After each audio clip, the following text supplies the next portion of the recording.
This program was made possible. And as we see the president, they've created quite a platform there for the president. He's approaching the lectern. This will be the president's final address, and it has to be emotional for a lot of the people in the room who have worked with him over the last, whether 8 years, 4 years, or however long they've worked for this president. They feel a connection with him. Let's watch and listen.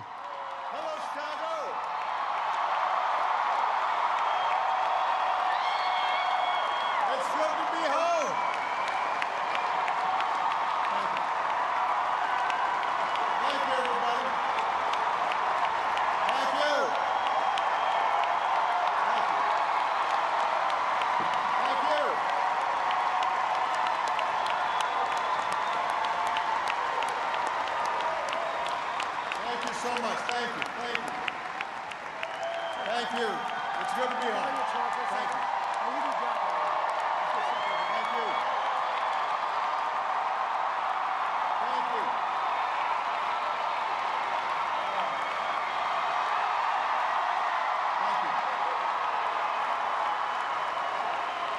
Thanks. All right, everybody sit down. We're on live TV here. I gotta move. Come on.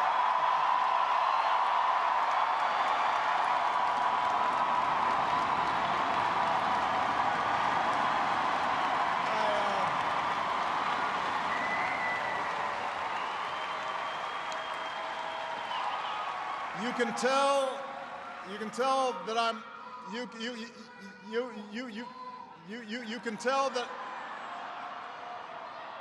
you can tell that I'm a lame duck because nobody's following instructions. Everybody have a seat.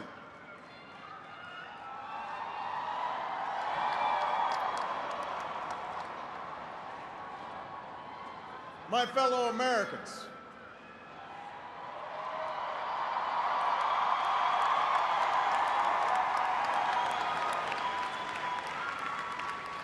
Michelle and I have been so touched by all the well wishes that we've received over the past few weeks. But tonight it's my turn to say thanks. Whether we have seen eye to eye or rarely agreed at all, my conversations with you, the American people, in living rooms and in schools, at farms, on factory floors, at diners, and on distant military outposts. Those conversations are what have kept me honest and kept me inspired and kept me going. And every day I have learned from you. You made me a better president, and you made me a better man. So I first came to Chicago when I was in my early 20s. And I was still trying to figure out who I was, still searching for a purpose in my life. And it was a neighborhood not far from here where I began working with church groups in the shadows of closed steel mills.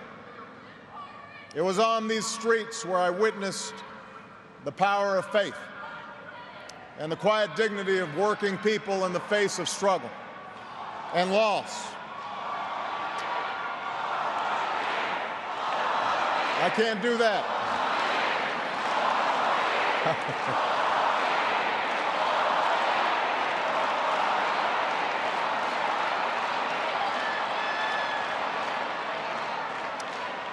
Now, this is where I learned that change only happens when ordinary people get involved and they get engaged and they come together to demand it.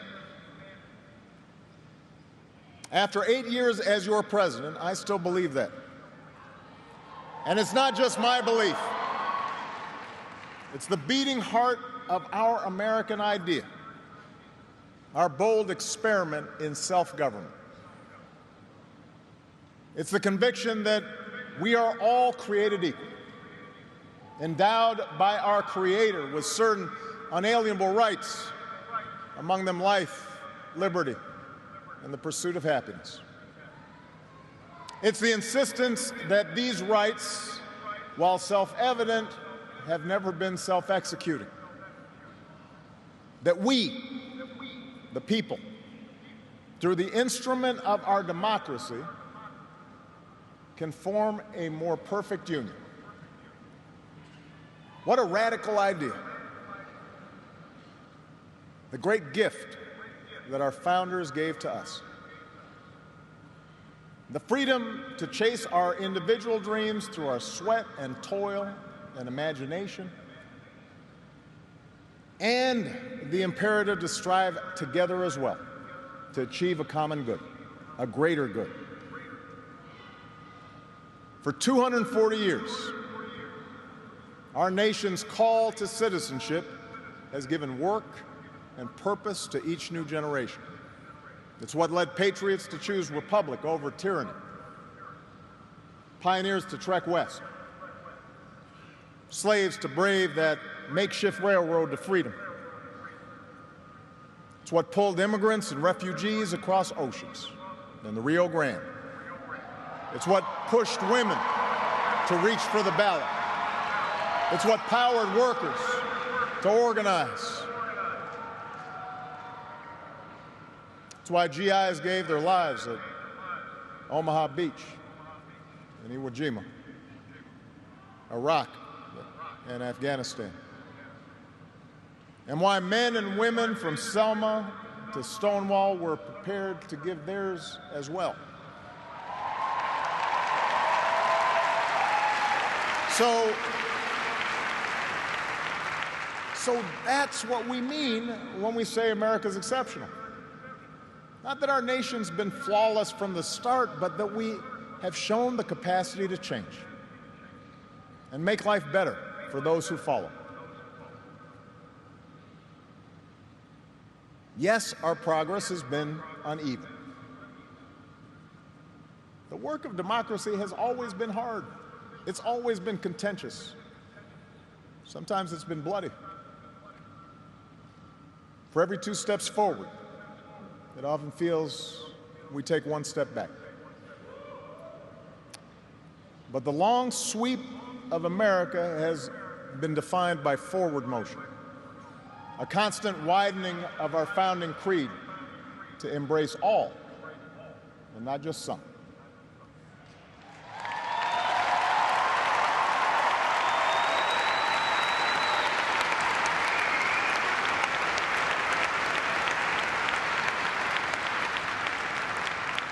If I had told you 8 years ago that America would reverse a Great Recession, reboot our auto industry, and unleash the longest stretch of job creation in our history,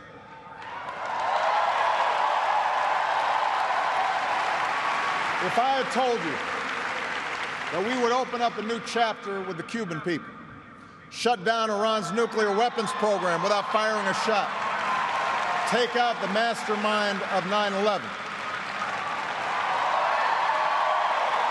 If I had told you that we would win marriage equality and secure the right to health insurance for another 20 million of our fellow citizens,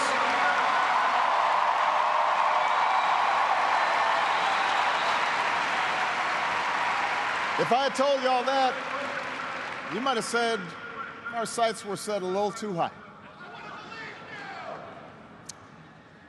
But that's what we did. That's what you did. You were the change.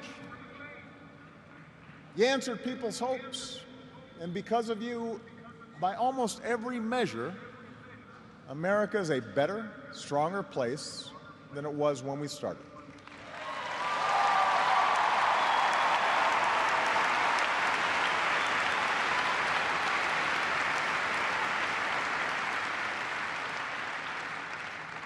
In 10 days, the world will witness a hallmark of our democracy. No. The peaceful transfer of power from one freely elected president to the next.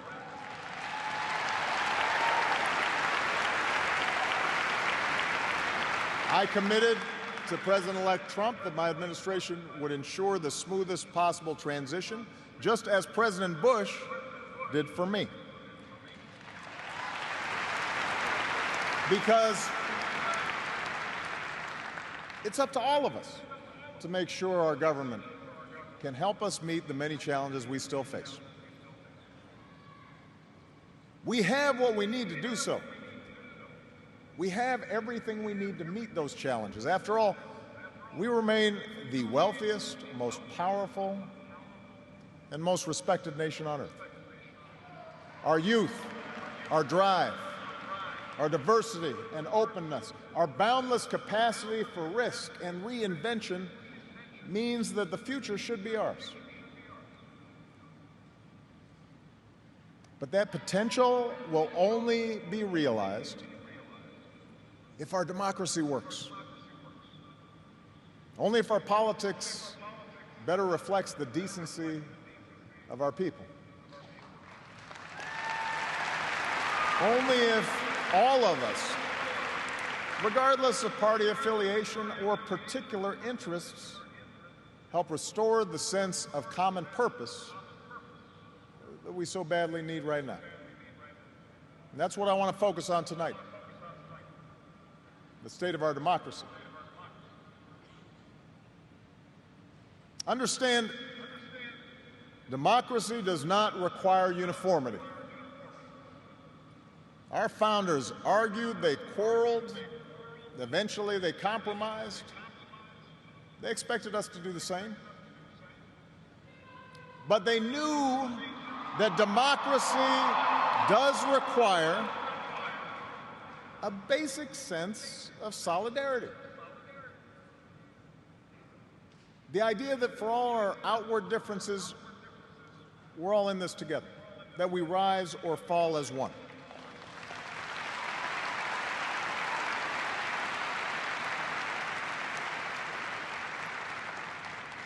There have been moments throughout our history that threatened that solidarity. And the beginning of this century has been one of those times. A shrinking world, growing inequality, demographic change, and the specter of terrorism. These forces haven't just tested our security and our prosperity, but are testing our democracy as well. And how we meet these challenges to our democracy will determine our ability to educate our kids and create good jobs and protect our homeland. In other words, it will determine our future. To begin with, our democracy won't work without a sense that everyone has economic opportunity. And the good news is that today the economy is growing again. Wages, incomes, home values, and retirement accounts are all rising again. Poverty is falling again.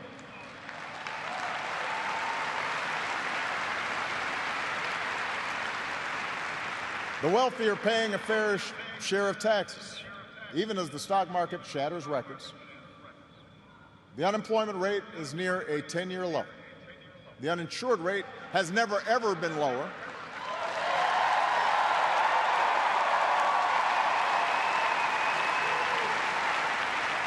Healthcare costs are rising at the slowest rate in 50 years. And I've said, and I mean it, if anyone can put together a plan that is demonstrably better than the improvements we've made to our healthcare system that covers as many people at less cost, I will publicly support it.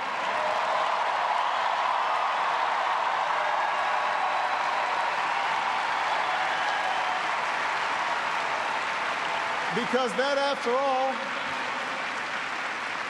is why we serve. Not to score points or take credit, but to make people's lives better. But for all the real progress that we've made, we know it's not enough. Our economy doesn't work as well or grow as fast when a few prosper at the expense of a growing middle class and ladders for folks who want to get into the middle class. That's the economic argument, but stark inequality is also corrosive to our democratic idea. While the top 1% has amassed a bigger share of wealth and income, too many of our families in inner cities and in rural counties have been left behind. The laid-off factory worker, the waitress or healthcare worker who's just barely getting by and struggling to pay the bills, convinced that the game is fixed against them, that their government only serves the interests of the powerful. That's a recipe for more cynicism and polarization in our politics. Now, there are no quick fixes to this long-term trend. I agree, our trade should be fair and not just free. But the next wave of economic dislocations won't come from overseas. It will come from the relentless pace of automation that makes a lot of good middle-class jobs obsolete. And so we're going to have to forge a new social compact to guarantee all our kids the education they need, to give workers the power to unionize for better wages, to update the social safety net to reflect the way we live now, and make more reforms to the tax code so corporations and individuals who reap the most from this new economy don't avoid their obligations to the country that's made their very success possible.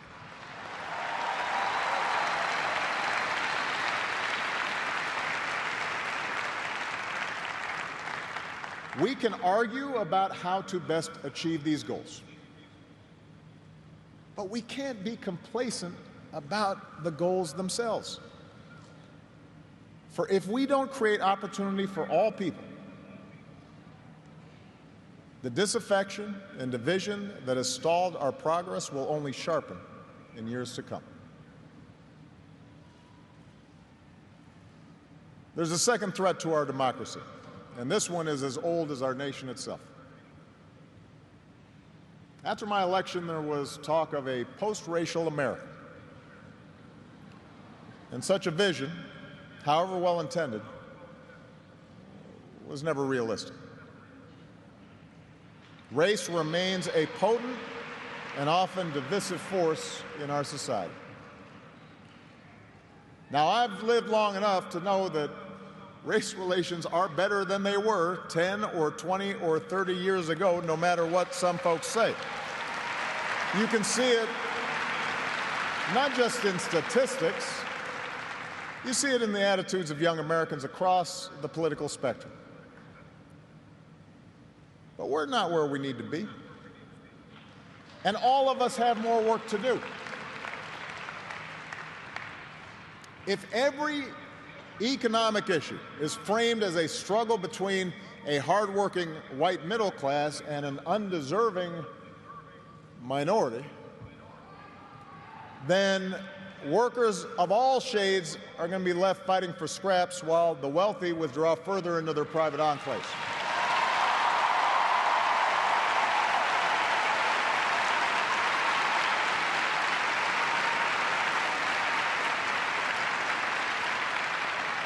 If we're unwilling to invest in the children of immigrants just because they don't look like us, we will diminish the prospects of our own children, because those brown kids will represent a larger and larger share of America's workforce.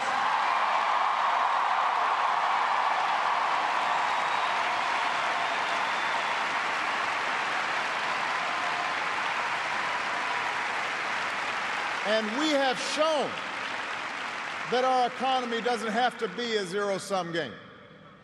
Last year, incomes rose for all races, all age groups, for men and for women. So if we're going to be serious about race going forward, we need to uphold laws against discrimination in hiring and in housing and in education and in the criminal justice system. That is what our Constitution and our highest ideals require.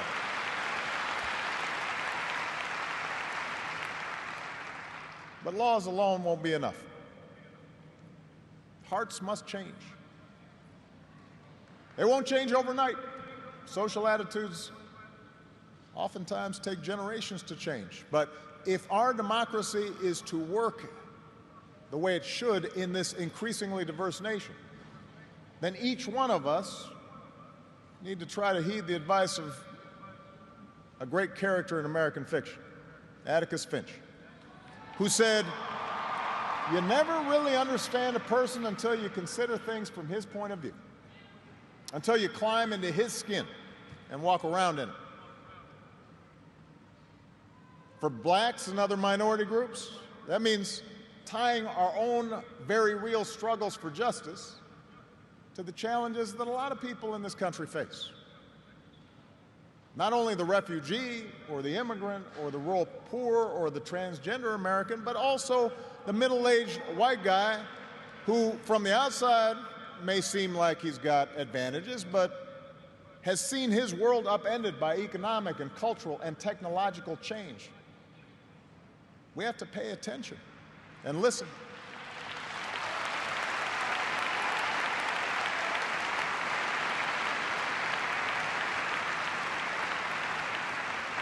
For white Americans, it means acknowledging that the effects of slavery and Jim Crow didn't suddenly vanish in the 60s. That when minority groups voice discontent, they're not just engaging in reverse racism or practicing political correctness.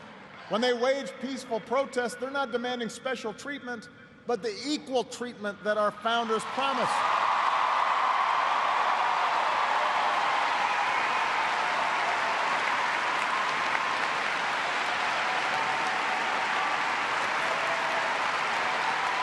For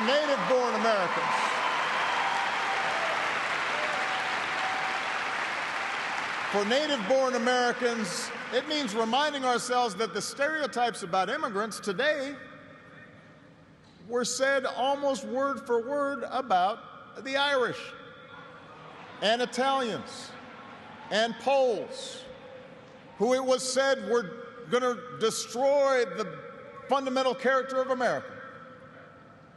And as it turned out, America wasn't weakened by the presence of these newcomers. These newcomers embraced this nation's creed, and this nation was strengthened.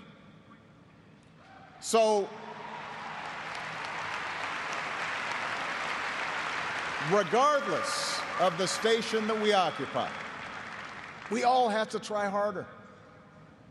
We all have to start with the premise that each of our fellow citizens loves this country just as much as we do, that they value hard work and family just like we do, that their children are just as curious and hopeful and worthy of love as our own.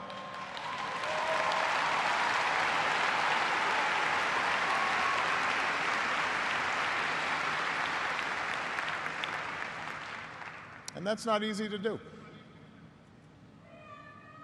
For too many of us, it's become safer to retreat into our own bubbles, whether in our neighborhoods or on college campuses or places of worship, or especially our social media feeds. Surrounded by people who look like us and share the same political outlook and never challenge our assumptions. And the rise of naked partisanship and increasing economic and regional stratification, the splintering of our media into a channel for every taste. All this makes this great sorting seem natural, even inevitable. And increasingly, we become so secure in our bubbles that we start accepting only information, whether it's true or not, that fits our opinions, instead of basing our opinions on the evidence that is out there.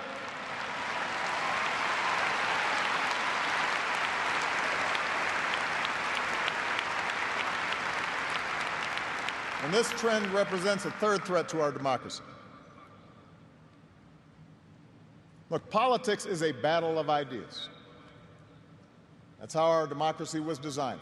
In the course of a healthy debate, we prioritize different goals and the different means of reaching them. But without some common baseline of facts, without a willingness to admit new information, and concede that your opponent might be making a fair point and that science and reason matter, then we're going to keep talking past each other and we'll make common ground and compromise impossible.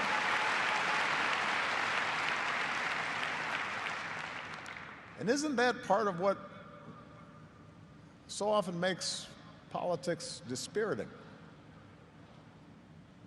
How can elected officials rage about deficits when we propose to spend money on preschool for kids, but not when we're cutting taxes for corporations? How do we excuse ethical lapses in our own party, but pounce when the other party does the same thing? It's not just dishonest, this selective sorting of the facts. It's self-defeating. Because, as my mom used to tell me, reality has a way of catching up with you.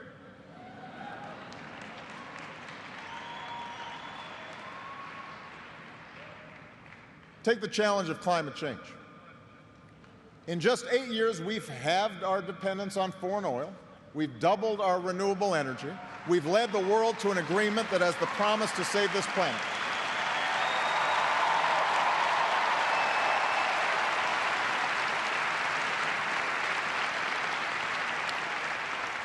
But without bolder action, our children won't have time to debate the existence of climate change. They'll be busy dealing with its effects. More environmental disasters, more economic disruptions, waves of climate refugees seeking sanctuary. Now, we can and should argue about the best approach to solve the problem. But to simply deny the problem not only betrays future generations, it betrays the essential spirit of this country, the essential spirit of innovation and practical problem solving that guided our founders.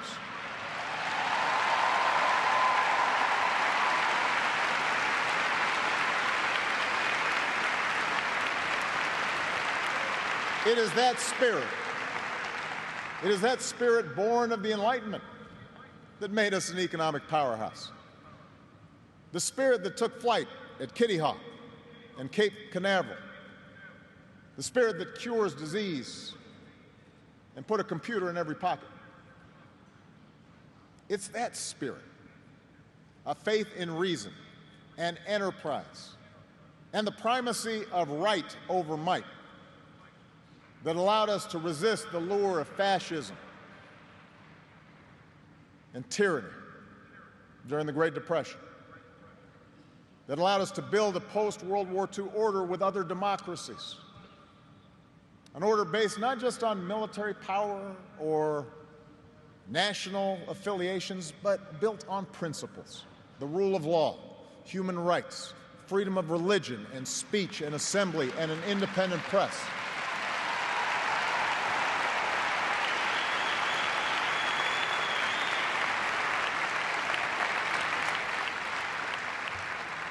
That order is now being challenged. First, by violent fanatics who claim to speak for Islam.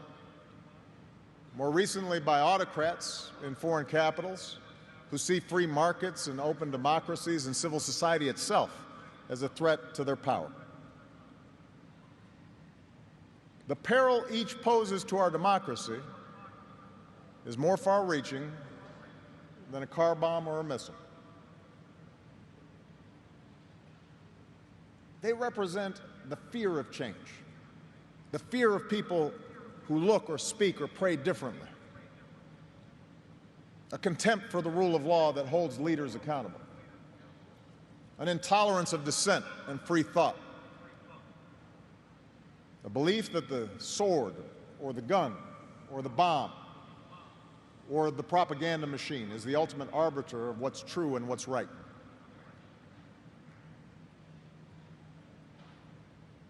Because of the extraordinary courage of our men and women in uniform, because of our intelligence officers and law enforcement and diplomats who support our troops, no foreign terrorist organization has successfully planned and executed an attack on our homeland these past 8 years. And although Boston and Orlando and San Bernardino and Fort Hood remind us of how dangerous radicalization can be, our law enforcement agencies are more effective and vigilant than ever. We have taken out tens of thousands of terrorists, including bin Laden.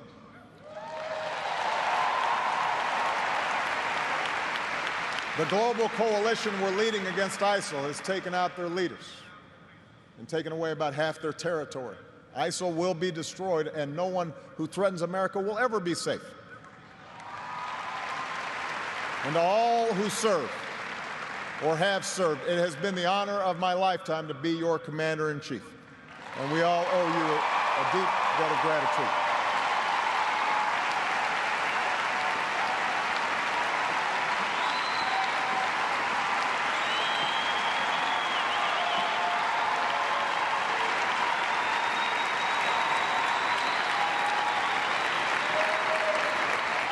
But protecting our way of life, that's not just the job of our military. Democracy can buckle when it gives in to fear. So just as we, as citizens, must remain vigilant against external aggression, we must guard against a weakening of the values that make us who we are. And that's why for the past 8 years, I've worked to put the fight against terrorism on a firmer legal footing. That's why we've ended torture, worked to close Gitmo, reformed our laws governing surveillance to protect privacy and civil liberties. That's why I reject discrimination against Muslim Americans, who are just as patriotic as we are.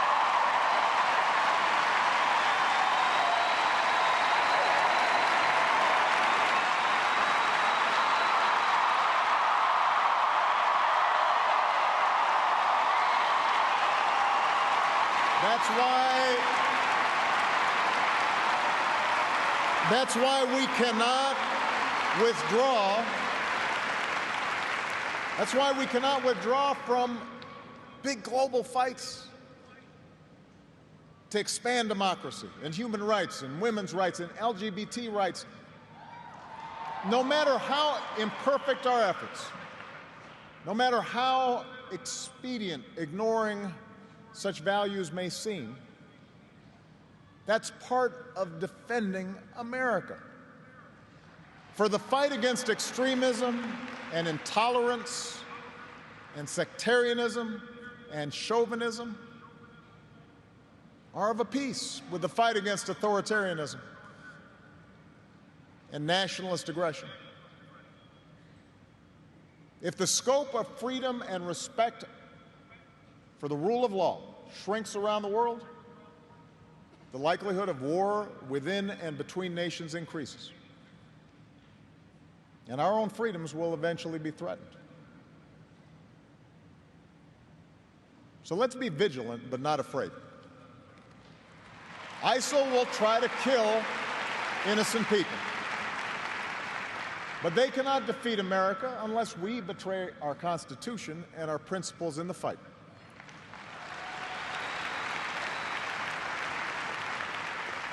Rivals like Russia or China cannot match our influence around the world unless we give up what we stand for and turn ourselves into just another big country that bullies smaller neighbors.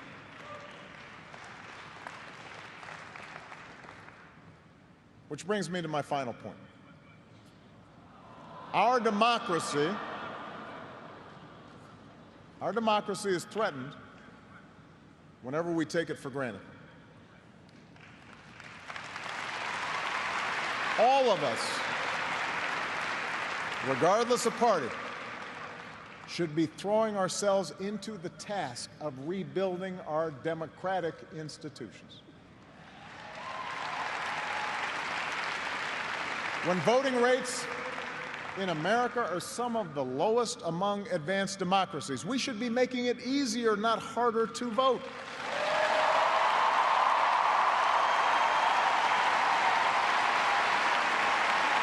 When trust in our institutions is low, we should reduce the corrosive influence of money in our politics and insist on the principles of transparency and ethics in public service. When Congress is dysfunctional, we should draw our congressional districts to encourage politicians to cater to common sense and not rigid extremes.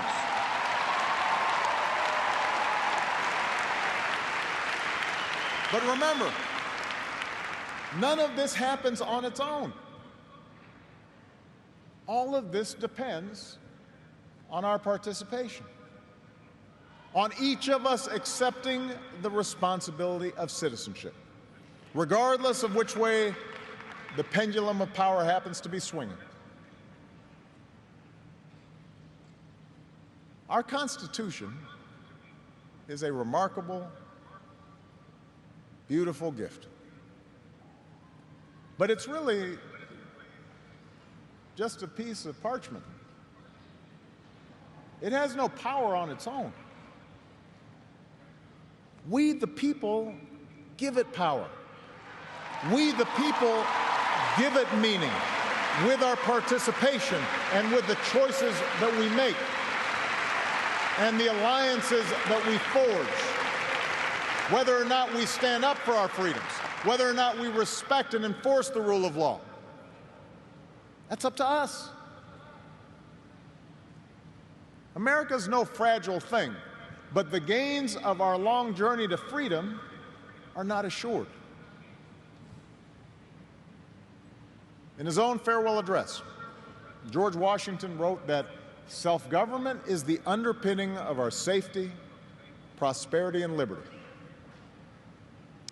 But from different causes and from different quarters, much pains will be taken to weaken in your minds the conviction of this truth. And so we have to preserve this truth with jealous anxiety that we should reject the first dawning of every attempt to alienate any portion of our country from the rest, or to enfeeble the sacred ties that make us one.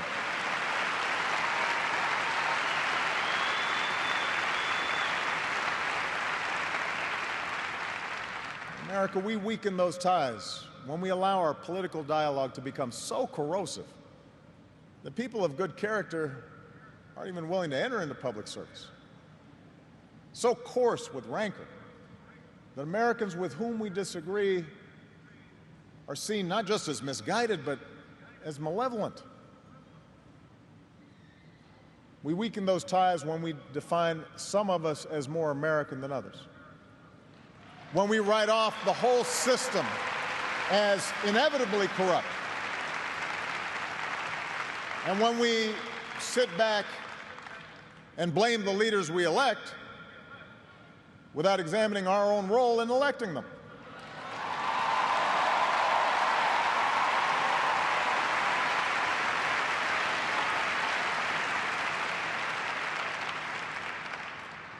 It falls to each of us to be those anxious, jealous guardians of our democracy, to embrace the joyous task we've been given, to continually try to improve this great nation of ours. Because for all our outward differences, we in fact all share the same proud title, the most important office in a democracy: citizen. Citizen.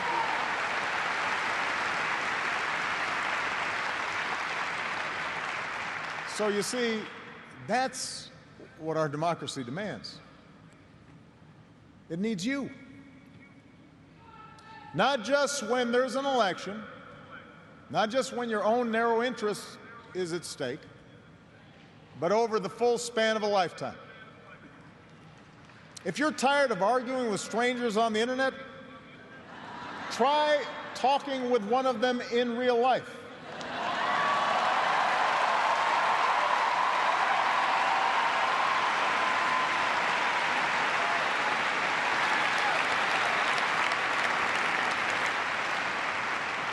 If something needs fixing, then lace up your shoes and do some organizing. If you're disappointed by your elected officials, grab a clipboard, get some signatures, and run for office yourself.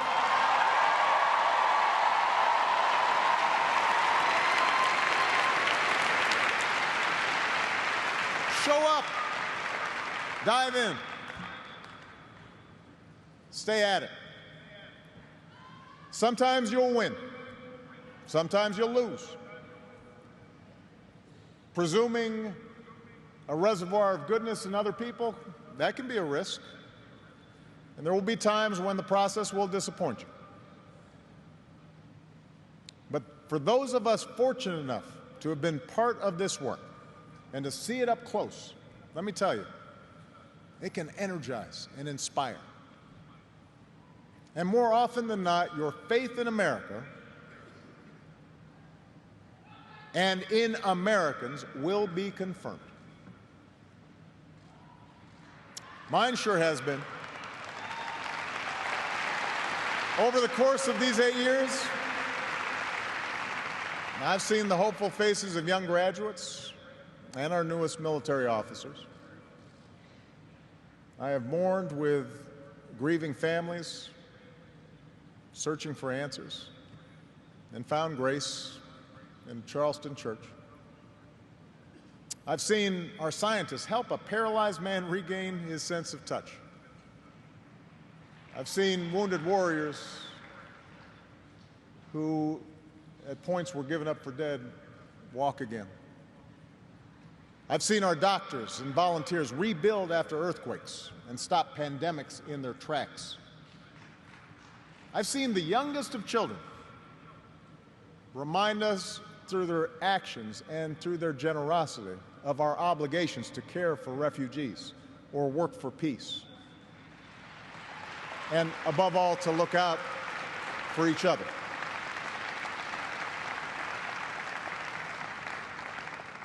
So that faith that I placed all those years ago, not far from here, in the power of ordinary Americans to bring about change, that faith has been rewarded in ways I could not have possibly imagined. And I hope your faith has too. Some of you here tonight or watching at home, you were there with us in 2004, in 2008, 2012.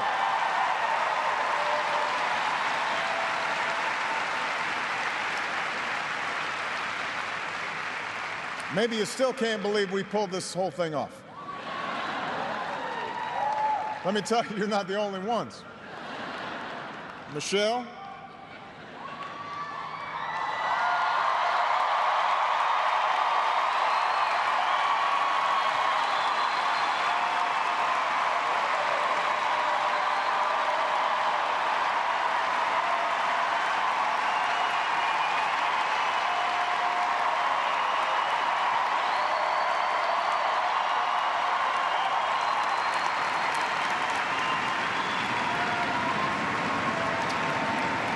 Michelle LaVaughn Robinson, girl of the South Side.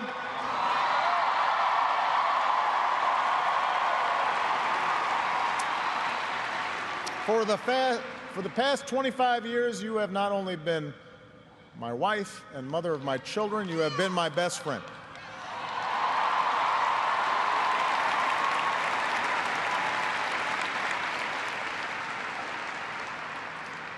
You took on a role you didn't ask for, and you made it your own, with grace and with grit and with style and good humor.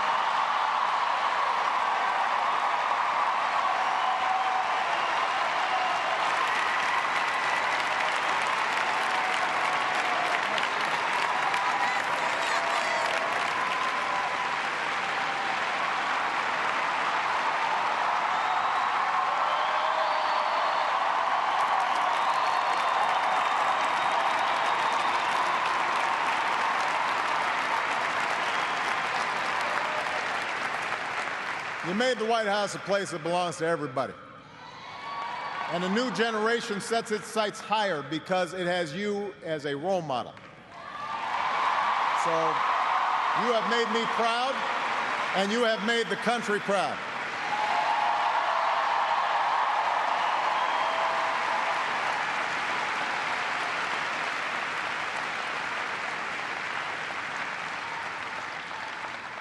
Malia and Sasha, under the strangest of circumstances, you have become two amazing young women.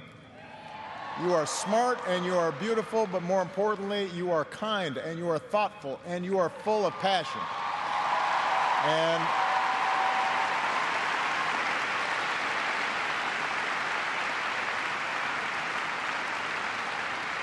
you wore the burden of years in the spotlight so easily.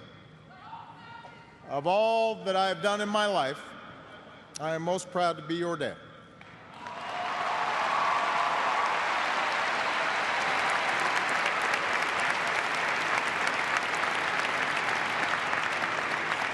To Joe Biden,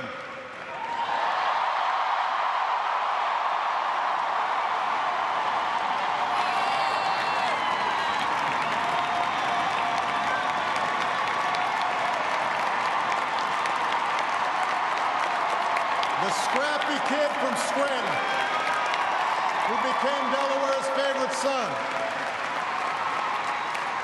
You were the first decision I made as a nominee, and it was the best. Not just because you have been a great vice president, but because in the bargain I gained a brother. And we love you and Jill like family, and your friendship has been one of the great joys of our lives.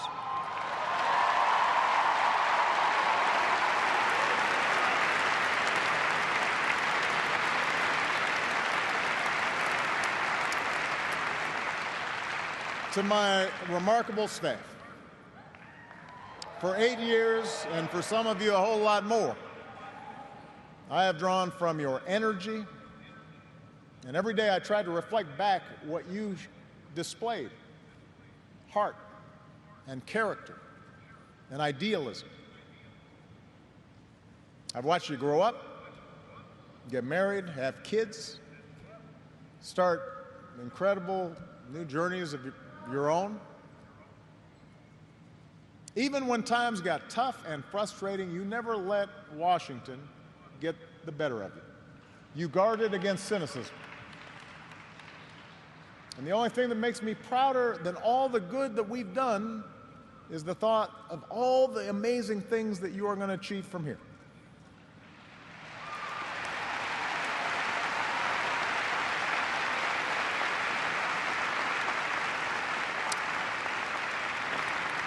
And to all of you out there, every organizer who moved to an unfamiliar town, every kind family who welcomed them in, every volunteer who knocked on doors, every young person who cast a ballot for the first time, every American who lived and breathed the hard work of change, you are the best supporters and organizers anybody could ever hope for, and I will be forever grateful.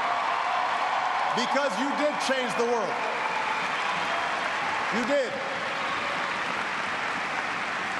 And that's why I leave this stage tonight even more optimistic about this country than when we started. Because I know our work has not only helped so many Americans, it has inspired so many Americans, especially so many young people out there, to believe that you can make a difference, to hitch your wagon to something bigger than yourselves. Let me tell you, this generation coming up, unselfish, altruistic, creative, patriotic, I've seen you in every corner of the country. You believe in a fair and just and inclusive America. You know that constant change has been America's hallmark, that it's not something to fear, but something to embrace. You are willing to carry this hard work of democracy forward. You'll soon outnumber all of us, and I believe as a result, the future is in good hands.